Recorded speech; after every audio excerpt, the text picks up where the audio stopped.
vous qui ont assisté aux 2 premières tables rondes et ceux qui sont particulièrement intéressés à celle-ci, dont le thème est la Smart City, évidemment, référencer la Big Data au service de la ville et des citoyens. Si vous nous rejoignez pour celle-ci, évidemment, vous avez 1000 fois raison, parce que le sujet est passionnant. Et pour évoquer ce sujet, j'ai avec moi un panel de qualité, comme les 2 précédents panels, table ronde prometteuse, donc avec Patrice Rialan, tout à gauche, qui est directeur général associé d'Axéon 360. Vous êtes architecte en stratégie d'innovation digitale pour l'immobilier, le tourisme et le patrimoine, je n'ai rien oublié. Marc Moss, au milieu, qui est maire adjoint, conseiller territorial, innovation, ville intelligente et affaires européennes de la ville de Meudon. Là encore, je crois avoir rien omis. Et donc vous 2, vous vous connaissez, je crois, je vous ai entendu parler, donc ça va être... voilà, vous êtes entre vous. Et enfin, Bertrand Payès, tout à droite, directeur des technologies et de l'innovation à la CNIL, la Commission nationale de l'informatique et des libertés. Donc, Big Data, c'est un mot qu'on entend sans cesse. Ce sujet, il est d'ailleurs dans la stricte continuité des 2 tables rondes précédentes, hein, c'est le jeu. Bref, le Big Data, c'est un buzzword. C'est un mot qu'on entend partout, un tic de langage, et j'ai le sentiment que certains l'utilisent sans trop savoir ce qu'il y a derrière, finalement. C'est un petit peu le vice des tics de langage. Une fois que ça devient un tic, on sait plus trop ce que ça veut dire. Rassurez-moi, vous n'êtes pas perdu. Le big data, ça veut dire quelque chose pour vous. C'est pas juste un buzzword. Est-ce qu'on peut le redéfinir de façon simple Chacun a clairement sa définition selon qu'il est acteur, citoyen, impliqué, geek à ses heures ou sachant au niveau technologique. Je vais poser la question différemment. Votre définition d'architecte, Patrice Rialan, de la big data, c'est quoi ? Si on peut l'illustrer. Alors, la big data, pour simplifier, ma vision, c'est que c'est un déchet. Il y a eu de nombreuses conversations précédentes sur l'environnement, l'écologie. Vous avez parlé de poubelles jaunes et de traitement de déchets dans l'intervention précédente. On a même parlé de bouteilles d'eau pétillante. En fait, la big data, c'est un déchet numérique issu de, on va dire, 30 ans d'usage numérique par les utilisateurs. Et c'est un petit peu comme le plastique, je compare souvent ça. Le big data est cette trace déchectuelle du passé. On ne sait pas trop quoi en faire, en tout cas c'était le sujet dans le passé. On arrive dans une période où aujourd'hui on en produit de telles quantités, c'est tellement astronomique, comme le plastique, qu'on se pose la question de la revalorisation. Donc comment transformer la big data en une autre data, je dirais une smart data. En tout cas, grâce à votre définition, Patrice Rialan, la transition entre la table ronde précédente et celle-ci est on ne peut plus faite. Je crois, Marc Moss, pour vous, le big data, ça évoque quoi précisément ? Alors, vous m'entendez ? Parce qu'avec le masque... Je vous entends, je pense que oui. Bon, parfait. Alors Marc Mossé. Marc Mossé, pardon, monsieur. Oui, monsieur Mossé, pardon. Voilà, ça c'est une petite data, mais elle est importante, c'est l'accent. Le big data, c'est une ressource, en fait. C'est une ressource produite par un certain nombre d'acteurs différents qu'il convient d'utiliser, d'optimiser, pour en faire, et j'aime bien l'expression finale que tu utilisais, qui est de la smart data. C'est-à-dire que l'enjeu est de passer d'une ressource qui renvoie à des quantités sans doute inédites dans la production de données et d'informations, pour en faire des données de qualité, utilisables, et pour les rendre intelligentes. Donc aller du big data au smart data.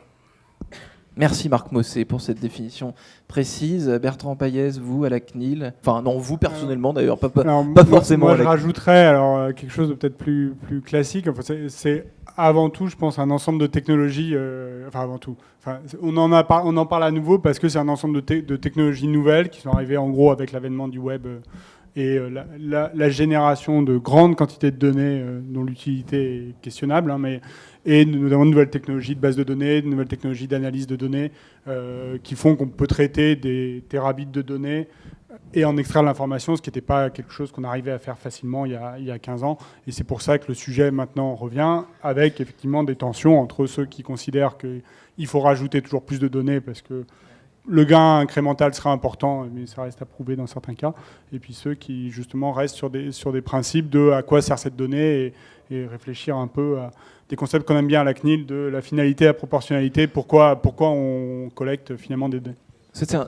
C'est un vrai écueil qui est au cœur en ce moment de notre société. Collecter des data, le big data, oui, mais in fine, si on ne sait pas quoi en faire, pourquoi ? Alors, c'est une très bonne question. Enfin, je pense que ce qui se passe là depuis 20 ans, et puis encore plus depuis 10 ans avec les objets connectés, en fait, on a beaucoup d'ordinateurs, de robots qui produisent de la donnée, et pour retracer une action humaine ou une action automatique. Et on ne s'est pas toujours posé la question de pourquoi en fait, on faisait ça. La CNIL, nous, depuis 40 ans, on pense qu'avant de collecter la donnée, quand elle est personnelle, quand elle n'est pas personnelle, quand c'est les poubelles ou la qualité de l'air, il n'y a aucun problème pour nous.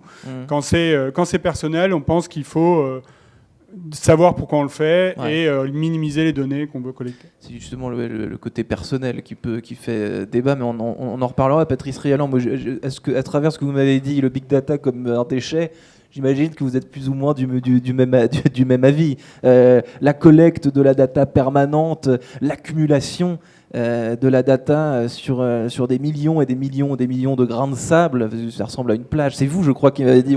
Absolument. On s'est parlé au téléphone. Je vais donner cet exemple s'il est nécessaire. Mais... vous m'aviez fait cette comparaison. Oui, la big data, c'est ce qui est en jeu, c'est clairement la pertinence de la data, évidemment. C'est plus le sujet de savoir comment on va la collecter. Elle nous tombe dessus. Comme il y a autant de morceaux de plastique dans les mers, et j'en avais parlé avec Quentin il y a quelques semaines quand on s'est entretenu au téléphone. J'ai failli vous piquer votre illustration. Il faut savoir qu'aujourd'hui, non, mais c'est pas très grave. C'est très intéressant d'ailleurs comme de mettre une échelle de valeur à ce que c'est que la big data en tant que déchet. Ouais. Aujourd'hui, pour 2020, la big data, c'est ce qu'on appelle 40 zeta-octets de données. Alors, un zeta-octet, c'est 1000 milliards de milliards. C'est une quantité qui est colossale, et si on veut essayer de se donner une échelle de valeur de ce que c'est que cette quantité pour 2020, c'est l'équivalent de si vous arriviez à imaginer le nombre de grains de sable qu'il y a sur toute la planète, dans le monde entier, sur Terre. Eh ben, vous prenez ce chiffre-là, si vous arrivez à le conceptualiser, vous le multipliez par 75, et ça vous donne à peu près 40 zeta-octets de grains de sable, pour le coup. Mais la big data en 2020, c'est la même chose, c'est cette même quantité. Il faut comprendre que cette quantité, elle n'a fait que doubler depuis 2014. J'ai une autre image que je donne souvent pour comprendre ce que c'est que la big data, parce que c'est un déchet qu'on produit depuis de nombreuses années, mais depuis combien de temps ? En fait, depuis les débuts de l'humanité, voilà, il y a une illustration qui s'affiche ici, depuis les débuts de l'humanité jusqu'en 2003, on a produit à peu près l'équivalent de 5 milliards de gigaoctets de données sur cette planète. Ces 5 milliards de gigaoctets, on a produit la même quantité en une seule journée en 2011, et c'est ce qu'on s'est mis à produire en 10 minutes en 2013. Depuis 2014, ça s'est emballé, et j'ai eu une autre discussion il y a quelques jours avec quelqu'un, et je lui ai dit, mais avant tu conservais tes données sur des disquettes zip, et puis sur des floppy machin truc, et puis ensuite c'est devenu des disques durs, et puis les disques durs ça s'est emballé. Aujourd'hui on ne sait même plus comment les stocker. Tous ici nous avons des clouds, des systèmes de stockage, parce que des disques durs comme on avait encore il y a 10 ans ne suffisent pas. En 2014 ça s'est emballé, et depuis 2014, 4 zeta-octets produit en 2014, ça ne s'est mis que doubler. Les perspectives de quantité de déchets big data dans les années à venir, horizon 2030-2050, c'est une courbe qui est exponentielle maintenant. Donc le sujet n'est vraiment plus de savoir comment on va la créer ou même la stocker, c'est des sujets très, très techniques, mais réellement ce qu'on va en faire de manière pertinente, cohérente, et surtout la ramener au service des citoyens. Merci Patrice Rialan pour votre explication. Marc Mossé, tous les gens qui nous regardent sur Internet se demandent à qui vous écrivez ce texto, mais pour le respect de votre vie privée, on va pas vous poser la question. Partons à Meudon, Marc Mossé, dans les hauteurs de Meudon, la big data dans votre ville, ça ressemble à quoi ? Et c'est un chantier en cours, parce que c'est un chantier par définition qui n'est jamais terminé. C'est un chantier en cours depuis combien de temps ? Alors, ça nous renvoie à la question de départ, en fait. Avant d'arriver à Meudon, que je vous invite tous à visiter, qui est une ville, avant d'être une ville de big data, c'est une ville d'histoire, de patrimoine et de culture. C'est le lieu où est enterré Rodin, et où il y a l'atelier des plâtres. et il est enterré sous un des penseurs, mais c'est aussi le musée Armand de Béjart, c'est aussi le potager du Dauphin. Bon, je m'arrête là. Et l'observatoire, parce que ça nous ramène à la science, l'observatoire, c'est un des grands observatoires dans le monde. Je ferme la parenthèse, mais enfin, c'est pas totalement différent de notre histoire, parce que la question sur le big data, c'est vraiment la question du pourquoi. C'est pas simplement de collecter de la ressource, elle existe, elle est là. On a, et c'est une différence avec avant également, une puissance de calcul et de traitement. Parce que le big data n'existe pas comme ça, posé dans les airs. C'est la capacité de traitement qui rend les choses possibles. Et donc, pour une ville, c'est la question de savoir ce qu'on en fait. Et c'était le thème de la matinée, oui, mais parce l'utilité. qu'on ne peut pas en sortir. C'est la bonne question de départ. Absolument. Le big data en soi, il n'y a pas à se passionner pour le big data en soi et pour soi. C'est quelle utilité fait-on du traitement de ces données avec les puissances de calcul qu'on a aujourd'hui. Ça, c'est la vraie question. Et pour une ville, c'est l'enjeu de la ville pour les citoyens. C'est pas de faire de la technologie pour faire de la technologie. Ça renvoie au point que faisait Bertrand Payès sur l'utilité, la finalité, la proportionnalité. Pourquoi traite-t-on ces données au bénéfice des citoyens pour rendre la ville plus intelligente et pas simplement pour installer des capteurs, des caméras et faire de la technologie pour la technologie. C'est le service et l'humain au centre de la technologie. Alors à Meudon, la caractéristique, c'est qu'on est une ville dans un grand ensemble urbain qui est partie d'une communauté d'agglomération, GPSO, Grand Paris Seine-Ouest, et donc on a une approche de mutualisation.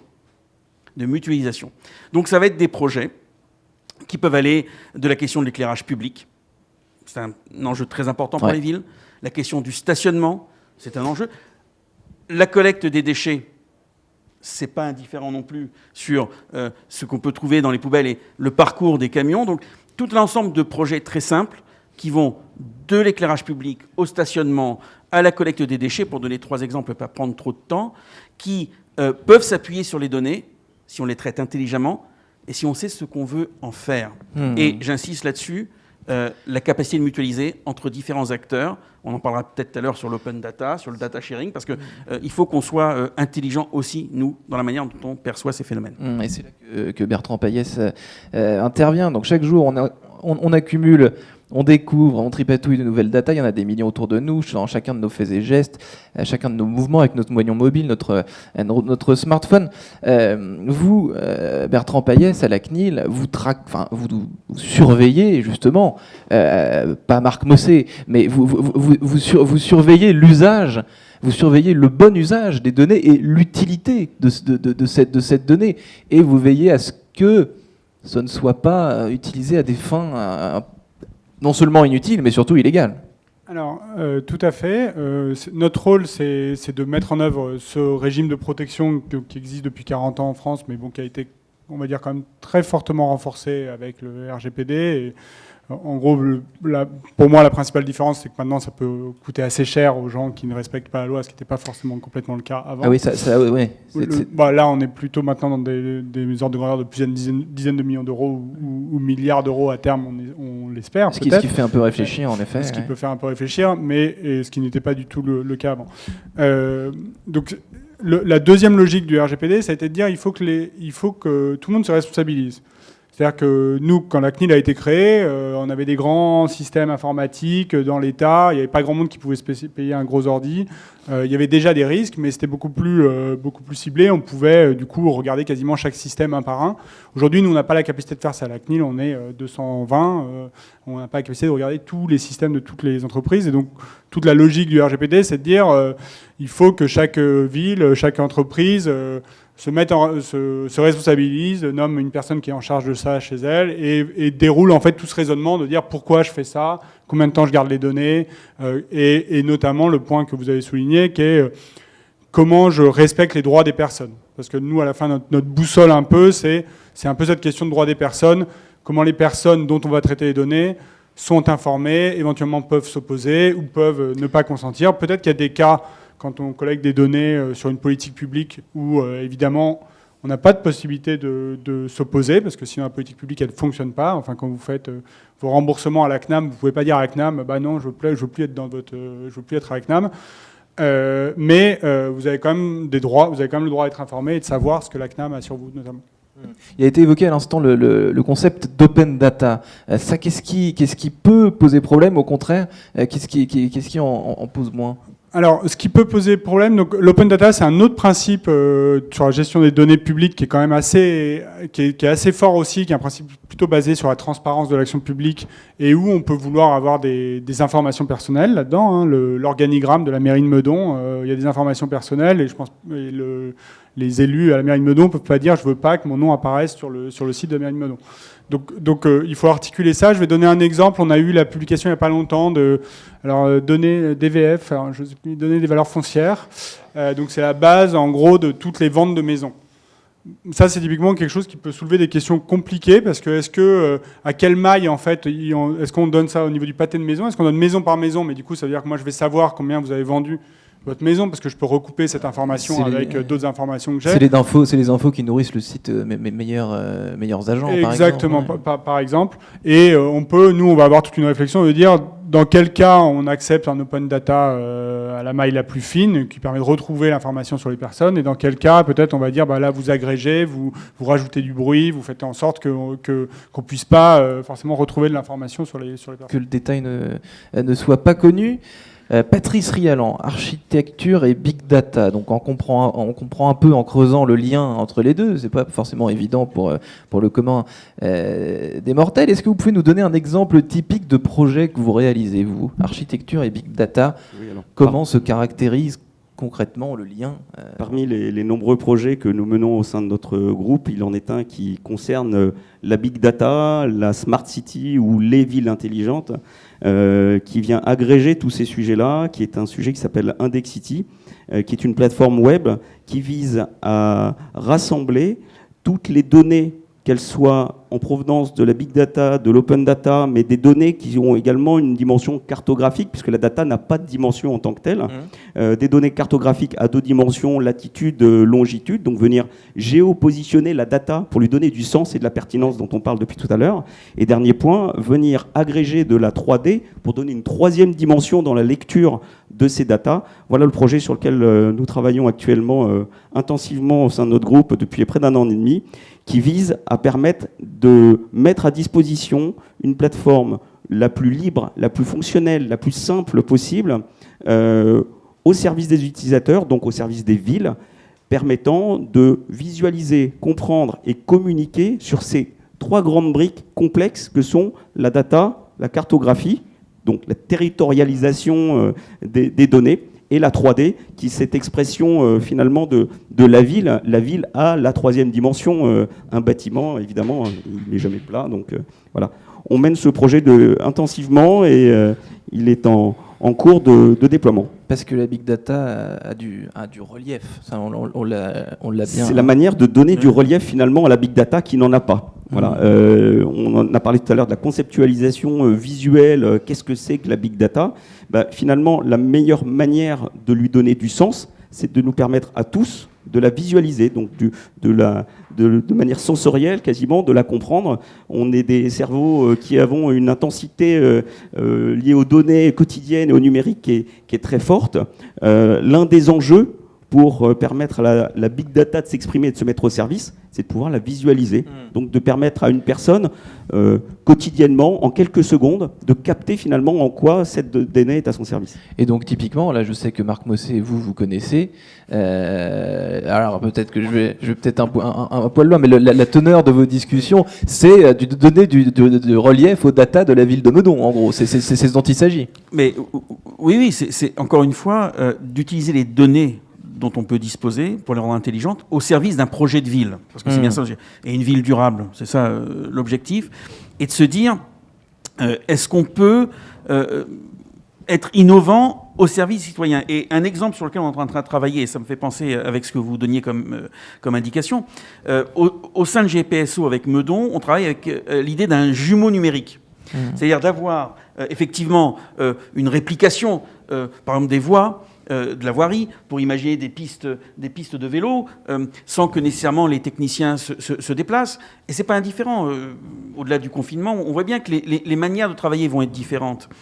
Et quand on a des territoires assez étendus, pouvoir travailler sur un jumeau numérique, ça permet de faire des interventions de façon différente. et d'avoir une manière de travailler plus collaborative. Donc ça, c'est un projet sur lequel on est en train de travailler, Meudon et GPSO, et ça, c'est vraiment une façon d'inventer la ville de demain. Avec un élément qui me paraît tout à fait essentiel, parce que si on ne dit pas ça, on reste très techno-passionné et on oublie l'essentiel, parce qu'encore une fois, la technologie, c'est au service de l'humain. Et le point que faisait Bertrand me paraît extrêmement important, c'est la relation de confiance avec les données. C'est-à-dire que faire la ville de demain, juste en expliquant qu'on traite de la donnée, ça ne fait pas l'adhésion des citoyens. Et l'enjeu, que ce soit à Meudon ou dans GPSO, c'est vraiment de faire en sorte que la relation de confiance soit présente sur la façon dont elles sont collectées et dont elles sont protégées lorsqu'elles sont traitées. Et ça, c'est vraiment tout à fait essentiel, parce que la relation de confiance du citoyen au big data ou à l'open data est un enjeu, à mes yeux, un enjeu politique majeur. Et c'est sur quoi on travaille pour faire cette ville durable, cette ville inclusive, parce que ça, c'est l'autre point, et je termine là-dessus. Tout le monde doit en bénéficier de cette évolution de la ville grâce au traitement des données. J'allais y venir justement sur cette notion de confiance et de sécurité de la data. Patrice Rieland, vous vouliez ajouter quelque chose avant que j'embête monsieur? Je voulais ajouter un point sur la notion de confiance. Il y a eu une intervention il y a quelques semaines maintenant de François Bayrou en tant que haut-commissaire au plan. L'un des sujets qui a été abordé dans le cadre de ce plan pour l'avenir de notre pays est clairement un sujet de relocalisation des technologies, des savoir-faire, de l'information, mais la big data est un sujet à relocaliser pour redonner de la confiance également sur ce sujet-là. On a une fuite des données aujourd'hui qui est majeure à l'échelle internationale. Toutes les données des utilisateurs dégagent dans d'autres pays, sur d'autres serveurs, auprès de grands acteurs du numérique que je ne réidentifierai pas nécessairement. Ça n'est pas utile. Mais aujourd'hui, si on veut recréer un climat de confiance au regard de la big data, il faut la relocaliser pour permettre aux citoyens de se la réapproprier. Et quand je dis relocaliser, je parle de serveurs France avec des certificats, des visas qui sanctuarisent la data, qui nous protègent tous pour redonner du service. Parce que tout est lié finalement, la notion de confiance, la localisation des données. Bertrand Payès, est-ce que cette localisation des données, est-ce que c'est la principale crainte, la principale peur des gens, c'est de savoir, enfin plutôt de ne pas savoir d'ailleurs, où sont stockées les données et ce qu'elles deviennent?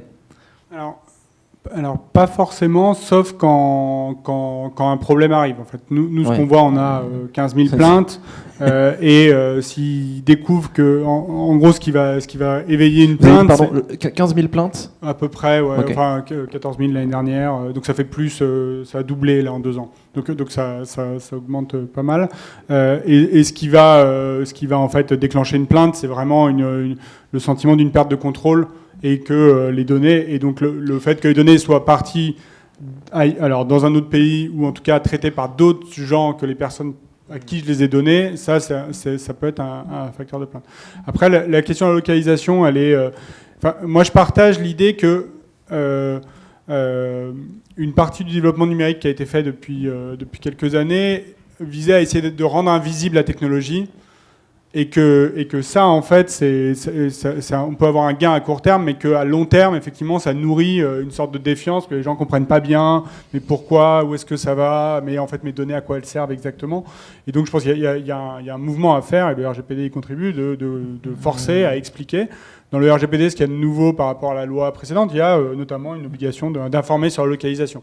Donc sans que ce soit forcément le point principal. Ça fait partie de la transparence de la data, quoi. Voilà, parce que peut-être qu'on a quand même envie de savoir si les données elles partent en Russie, dans des pays où et a fortiori quand on utilise certains services pour des activités politiques, pour des activités, voilà. Enfin, donc c'est pas le cas pour tout. Quand c'est mon smartphone ou quand c'est des applications un peu basiques, je pense que ça c'est pas très important, mais le législateur a quand même trouvé important. Là encore, pour illustrer ce que vous dites, j'entendais Patrice Rieland qui disait, qui rigolait quand vous avez dit les plaintes ont doublé en 2 ou 3 ans. Et il a dit comme le big data. Est-ce que les plaintes sont exponentielles de la même manière que le big data accumule? Est-ce que c'est quelque chose de lié selon vous? Alors je pense que oui, parce qu'il y a plus de traitements, il y a plus de raisons de se plaindre, entre guillemets. Je pense que nous, on a un gros effet de notoriété qui se passe. C'est-à-dire que la CNIL et le RGPD est un sujet qui n'était pas du tout identifié il y a 5 ans par l'individu lambda. Et donc là, en fait, quand je dis 14 000 plaintes, ça peut sembler beaucoup, mais c'est pas du tout beaucoup par rapport à la quantité de la population et au nombre de traitements sur lesquels potentiellement il y a des irrégularités. Je veux pas vous décourager, mais ça me semble pas énorme. Marc Mossé, vous vouliez dire... Oui, non, je voulais dire juste une chose, c'est que s'agissant des villes, ouais. Notre enjeu à nous, c'est un enjeu un petit peu différent peut-être de certains acteurs du marché. Nous, on n'est pas là pour monétiser des données, on n'est pas là pour en faire un usage illicite. On est là, encore une fois, pour construire des modèles au service du bien commun. C'est vraiment l'enjeu. En même temps, évidemment, on est très attentif à la question de la confiance et notamment de la transparence. Pourquoi collecte-t-on des données ? Comment sont-elles éventuellement anonymisées ? Et quelle est la finalité de ces traitements ? Et ça, c'est vraiment important. À Meudon, tous les habitants savent que si on collecte telle donnée à telle heure, à tel endroit, c'est pour en faire ça et rien d'autre. Je vais vous donner... Alors, d'abord, on s'attache à respecter le RGPD. C'est la base et c'est la brique de base. Bien sûr. Et je vais vous donner un exemple. On a, il y a quelques années, lancé un programme de vidéoprotection. On a créé un comité d'éthique. Alors, pas de reconnaissance faciale basée sur l'intelligence artificielle, parce qu'on ne va pas vers ce modèle-là, on ne le veut pas. En revanche, on a créé un comité d'éthique pour que différentes parties prenantes soient présentes, pour s'assurer que les choses soient faites non seulement conformément à la loi, mais également par rapport aux attentes des citoyens. Et ce dialogue permanent, c'est quelque chose de tout à fait essentiel. Mais encore une fois, pour les villes, ce sont des données au service du bien commun et pas pour des activités économiques. Je vous en prie. Oui, et alors, je pense que c'est un point important, effectivement, parce qu'il y a un risque pour des villes qui ont des moyens limités, en tout cas, où il y a un grand sujet de priorisation, d'être séduit par des offres, d'offres gratuites, de systèmes où, en fait, un intermédiaire, a un peu une idée derrière la tête avec la collecte de données, mais propose pour la ville quelque chose de finalement assez attractif en termes de performance et en termes de prix, parce qu'il souhaite réutiliser les données pour une autre finalité qui lui est propre. Donc nous, je pense que c'est un des points, on a sorti il y a quelques années un cahier, ce qu'on appelle un cahier innovation et prospective sur la ville, sur les données dans la ville, où c'était typiquement un des points sur lequel on alertait en disant attention au modèle gratuit qui peut le faire. Et je crois qu'on l'a eu, alors le grand débat que tout le monde a observé, c'est quand même le débat à Toronto, toute la discussion entre Toronto et Google sur ce quartier connecté dans la banlieue de Toronto. Qu'on a un petit peu évoqué tout à l'heure. Il y a certains centres-villes, donc là je change un peu de sujet, mais à peine, puisque c'est toujours la big data dont on parle. Certains centres-villes, donc je pense à celui d'Arras, moi, pour redynamiser son centre-ville, qui était un peu en perte de vitesse, des rues étaient peu ou plus du tout fréquentées, eh bien, ils ont fait appel à la data, j'ai oublié malheureusement le service précisément, mais pour enregistrer les taux de mouvement des voitures, des piétons, afin de savoir pourquoi précisément est-ce que telle rue n'est plus fréquentée et certains commerces, du coup, sont obligés de fermer. Est-ce que c'est une bonne pratique ? Parce que parfois, en l'occurrence, pour Arras, il suffisait de dévier... d'irriguer dans une certaine mesure la ville. En gros, il s'agissait de deux, trois trucs anodins pour redynamiser un centre-ville. Est-ce que ça, c'est une bonne pratique de la data ?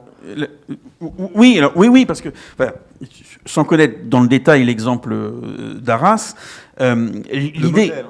Le modèle, l'idée qu'on se serve de la donnée pour faire des choix éclairés, ça me paraît une bonne piste. Là, actuellement, pour donner un exemple qui n'est pas celui d'Arras, mais à Meudon, on réfléchit beaucoup, suite au post-Covid, comment on peut aider les commerçants de Meudon grâce au numérique, précisément à la fois leur permettant d'avoir un accès aux citoyens d'une manière assez classique, mais également réfléchir aux questions de stationnement, aux questions de circulation, et donc d'avoir une approche globale de ces sujets-là. Et donc la donnée devient un outil d'aide à la décision d'une part, mais également de déploiement de nouveaux services pour les commerçants et les restaurateurs. Donc, vous voyez, c'est cette combinaison dans des villes. Et ce qui est intéressant à Meudon, c'est qu'en plus, c'est une ville qui n'a pas un seul centre, qui a 5 petits villages. Donc, il y a aussi, dans la topographie de la ville, pour les visites que je vous invitais à faire au tout début, une utilisation intelligente de la donnée pour aider au parcours dans la ville. Et ça, c'est vraiment intéressant. C'est pas facile. On sait que les questions d'éclairage, de stationnement sont des questions complexes et coûteuses, mais précisément, la donnée peut aider là La vie de la à ville. faire des solutions. Et La donnée au service de la ville, au service des citoyens et de la qualité de la ville. Parce qu'il peut y avoir, d'ailleurs, ce que vous me dites, le parcours dans la ville, il peut y avoir plusieurs parcours dans la ville, dont certains qu'on ignore. Culturel, touristique, il y a plein de gens qui viennent et qui ne savent pas forcément qu'ils peuvent aller de Molière à Rodin en passant par l'observatoire pour regarder les étoiles. Tout le relief de la data. Je vais venir vers vous, Patrice Rialan, mais Bertrand Payet, je voulais intervenir. Oui, il y a des offres qui sont intéressantes de ce point de vue-là, et notamment nous, ce qu'on va regarder, c'est est-ce que vous arrivez à anonymiser. Et il y a plusieurs acteurs qui vont proposer typiquement à des villes des analyses à partir des données de déplacement des personnes, anonymisé, donc où on a eu un dialogue. Nous, on a eu un dialogue avec certains de ces opérateurs pour dire comment on fait en sorte que on puisse pas retrouver forcément les personnes, mais du coup, ça permet, je sais que dans certains endroits, de faire des parcours touristiques, par exemple, de dire, voilà, en fait, j'avais fait un parcours, mais je m'aperçois que tout le monde coupe la partie où je les faisais déplacer pour voir la maison de je sais pas qui. En fait, tout le monde coupe, et donc comment je fais pour peut-être mieux signaliser ou mieux valoriser certaines parties de la ville. Patrice Rialan. Oui, alors j'entendais l'exemple de la ville d'Arras. Je me posais la question que parfois c'est pas en monitorant un événement qu'on en apprend beaucoup dessus. Je donne l'exemple c'est pas parce que vous filmez une autoroute et vous voyez les voitures circuler que vous empêchez les accidents. Ça peut peut-être avoir un intérêt pertinent que de savoir si la ville est en régression ou en augmentation de son flux de fréquentation sur les rues piétonnes. Ça peut avoir, à mon avis, une réelle pertinence, mais pas plus que ça. J'avais peut-être une réflexion à porter dans le débat, c'est qu'aujourd'hui, vous arrivez dans une ville que vous ne connaissez pas. Peut-être quel est le premier réflexe que vous pouvez avoir, et il est très fréquent en France, au regard même d'autres usages dans d'autres pays du monde, c'est l'usage de Google Maps.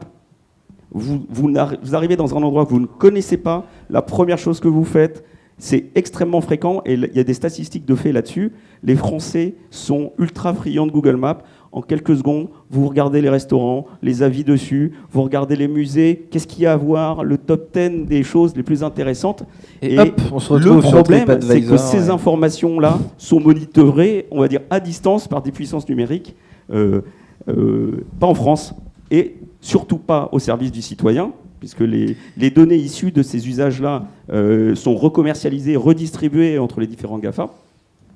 Mais clairement, il n'existe aujourd'hui que très peu d'usages marqués définitifs qui montrent que une application ou la collecte de data générée par une ville, dans le respect des usages de la CNIL, apporte un intérêt direct, rapide, et ce sera une autre partie peut-être de la discussion, économiquement viable.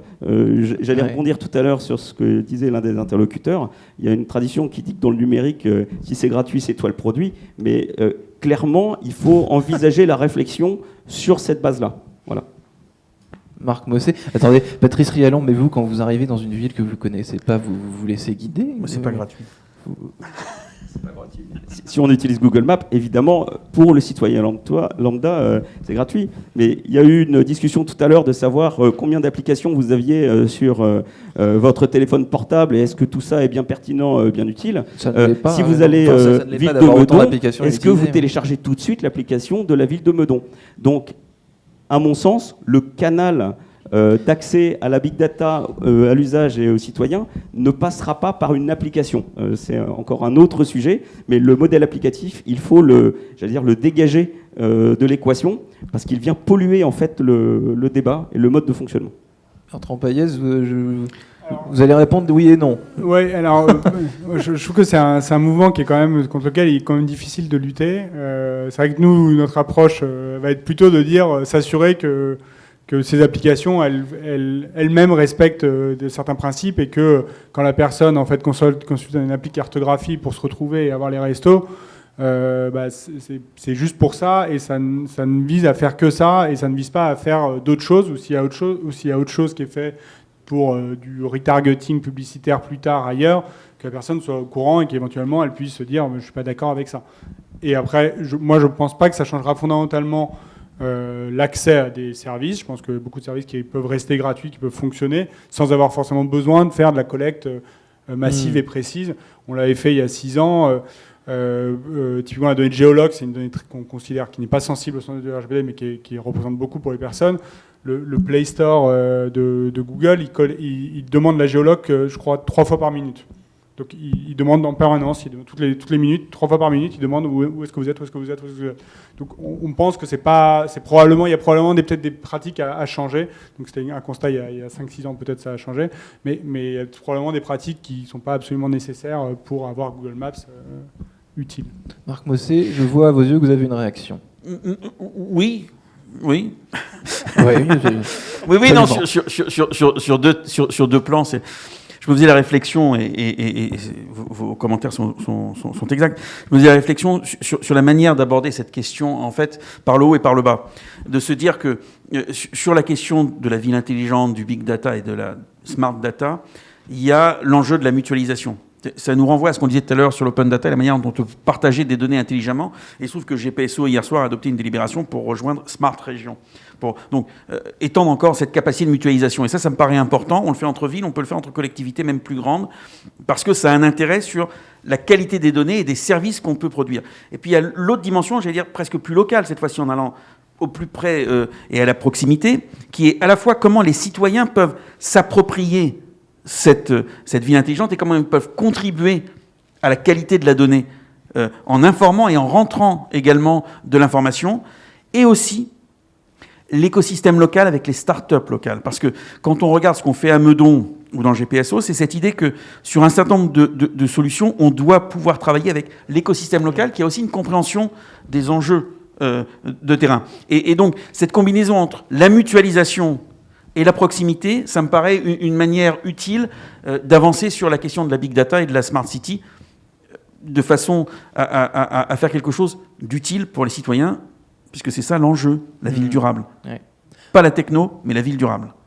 Marc Mossé, merci. Avant de terminer notre table ronde, Bertrand Payès, j'ai oublié de vous poser une question tout à l'heure. C'est 15 000 plaintes. Je ne vais pas vous dire, c'est pas grosso modo, mais le plus souvent, il est question de quoi concrètement Alors j'ai pas en tête je peux en citer quelques-unes, je ne serai pas exhaustif. Alors il y a un peu les cookies et les petits bandeaux, là, le suivi en ligne, la publicité, ça ressort quand même régulièrement. Il y a aussi beaucoup de choses qui sont beaucoup plus terre à terre, qui est mon patron me surveille. Il a mis une caméra dans le vestiaire, il a mis une caméra dans les toilettes, est-ce qu'il a le droit, etc. Et ça, c'est quelque chose qui est où je suis un VRP, il m'a mis un GPS et il passe son temps à regarder ce que je fais, à m'envoyer des textos si je m'arrête. De fonction. Voilà, si je m'arrête 48 minutes, le 45 pour déjeuner, je reçois des textos, pourquoi je fais ça. Donc c'est beaucoup, ça c'est finalement beaucoup plus, et ça c'est pas très très avancé en termes de numérique, mais c'est, je pense, très concret. Et puis après, beaucoup effectivement peut-être des choses après sur la santé ou sur vraiment des pertes de contrôle de données, une fuite de données, qu'est-ce que je peux faire, etc. Alors en vous écoutant, Bertrand Payès, je réalise que j'ai un exemple concret à vous proposer. J'étais en week-end, il y a déjà quelques temps, un week-end à Madrid, chez des amis, dont la femme devait partir pour un business trip, à l'époque, on faisait encore des business trips, en Angleterre, mais une ville pas connue. Et donc elle lui a dit à son mari, dis donc, tu pourrais venir me voir à Leeds ou je sais plus où. Et donc il dit non, c'est compliqué, j'ai ce rendez-vous, etc. Et je crois 5 ou 10 minutes plus tard, sur Instagram, son mari voit un post sponsor de Transavia ou je sais plus quelle compagnie qui dit l'aller simple pour machin est en solde en gros. Et donc là on s'est regardé. Est-ce que tu as déjà vu un post sponsor pour aller à Leeds ou je ne sais plus quelle ville pas connue d'Angleterre? Et donc on s'est dit, nous sommes écoutés. Eh ben, en fait, je vous invite à regarder sur les réglages de votre smartphone et notamment est-ce que vous avez autorisé Instagram à accéder à votre micro. Si vous l'avez fait, ce qui je pense est le cas de la plupart des gens qui ont Instagram, il accède comme vous l'avez autorisé ou vous avez l'autorisé sans le savoir. Donc c'est ma faute. Il écoute. Non, c'est pas de votre faute. Je pense qu'il vous l'avez pas. Soit il vous l'a demandé à un moment où ça semblait pertinent. Vous vouliez enregistrer un message audio et vous avez dit est-ce que je peux accéder au micro? Et du coup, vous avez dit oui, mais du coup, l'accès, il va le réutiliser pour autre chose. Cette situation est problématique, nous sommes d'accord. Nous sommes d'accord que c'est très problématique. On a sorti, il y a un mois, on a sorti un livre blanc sur les assistants vocaux. Alors, c'est pas le problème d'Instagram que vous décrivez, mais notamment tout ce sujet de la voix. On a eu le débat l'année dernière sur des capteurs de son dans la ville à Saint-Étienne qu'on a finalement interdit. La voix, c'est quelque chose d'un peu particulier. Et donc, je vous invite à lire ce livre blanc qui est très utile sur ces questions. Bien, merci Patrice Rialan. Il y a une alternative quand même aux applications qui viennent capter tous ces usages, etc. C'est tout simplement un modèle de ce qu'on appelle les web apps. C'est-à-dire, vous pouvez avoir les mêmes services de cartographie. Vous arrivez dans une ville, de manière très simple, une cartographie s'affiche sur le site de la ville, distribuant tout un tas d'informations sur les restaurants, les usages, les événements, les musées, etc., mais sans être obligé d'aller dans l'application de la ville de Meudon. Donc à ce moment-là, il existe réellement des modèles alternatifs pour pouvoir avoir de l'information, nourrir les citoyens, les utilisateurs de tout un tas d'informations utiles dans leur découverte, sans télécharger quelque chose qui, au bout d'un moment, va vous piller vos données. Alors, je termine cette table ronde en vous demandant à chacun d'entre vous, Patrice Rialan a dit que les Français avaient la faiblesse de consulter Google Maps dès qu'ils arrivent dans un endroit qu'ils ne connaissent pas. Est-ce que vous, quand on discute là, comme ça, est-ce que vous prenez conscience, de la même manière qu'à la table ronde précédente, on prend conscience de jeter, de continuer à trop jeter, de trop consommer. Est-ce que vous prenez conscience, à la lumière de notre discussion, où vous en êtes déjà pleinement conscient, que pas vous offrez, mais votre utilisation de votre smartphone permet... votre utilisation de smartphone n'est pas réglementaire. Enfin, j'ai du mal à formuler la question, mais vous voyez ce que je veux dire. Une mauvaise pratique de votre smartphone que vous...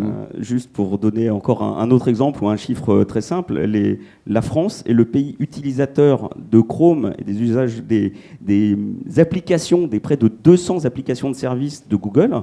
En France, on est quasiment en pourcentage de population le premier utilisateur au monde.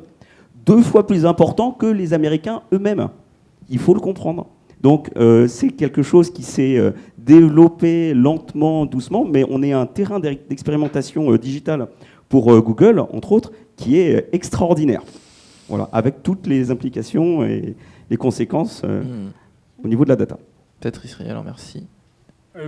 Alors nous, on en est très conscients parce que notre rôle, c'est quand même de travailler là-dessus et de faire en sorte peut-être que ce que vous décrivez avec Instagram, ça s'arrête à un moment, quoi. Donc bon, ça prend du temps, c'est compliqué. On a donné un prix sur un papier de recherche l'année dernière sur justement ce que fait les applis Android. Donc on regarde tout ça avec beaucoup d'attention. Moi, ce que je pense, c'est qu'il faut aussi se méfier de...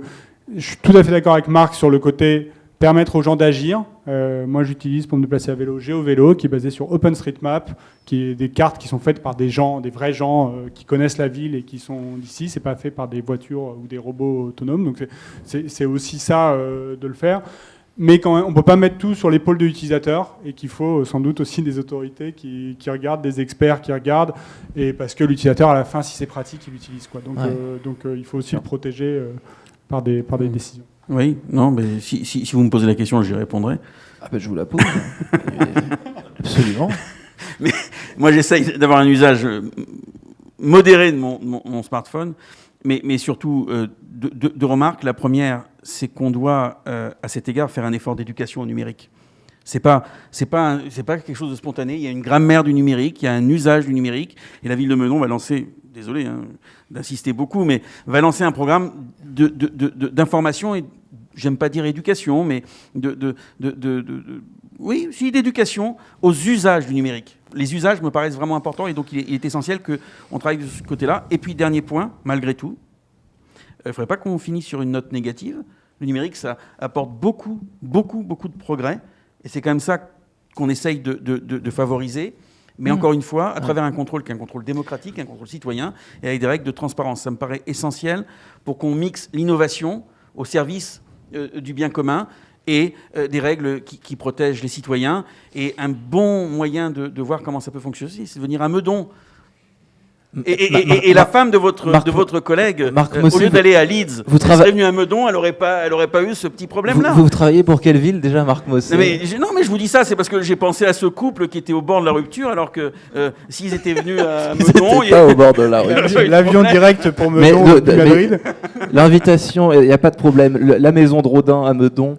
Voilà, on conclut sur une note positive et par Meudon en plus. Alors 1000 merci à tous les trois. Donc je rappelle Patrice Rialan, directeur général associé d'Axéon 360, Marc Mossé, maire adjoint conseiller territorial de de Meudon, pardon, et Bertrand Payès, directeur des technologies et de l'innovation à la CNIL. Merci infiniment à tous les trois. Merci. Bonne journée. Merci.